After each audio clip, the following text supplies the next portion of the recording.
Subscribe.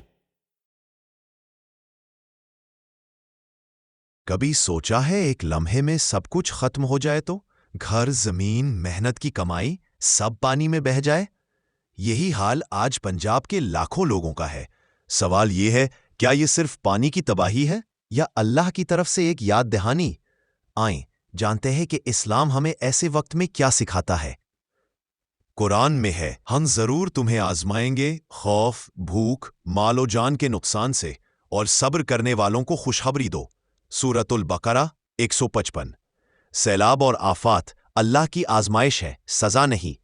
یہ ہمیں صبر، دعا اور رجوع الی اللہ کی یاد دہانی کرواتے ہیں۔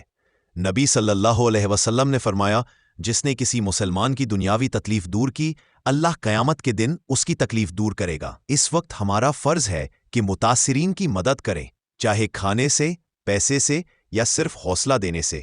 اسلام ہمیں یہ بھی سکھاتا ہے کہ آزمائش کے وقت صرف دوسروں پر نہ ہنسیں، نہ حکومت کو کوسیں، بلکہ خود کردار ادا کریں۔ یہ سیلاب ایک یاد دہانی ہے زندگی۔ دوستو، یہ سیلاب ہمیں ایک حقیقت یاد دلا رہا ہے، یہ دنیا عارضی ہے۔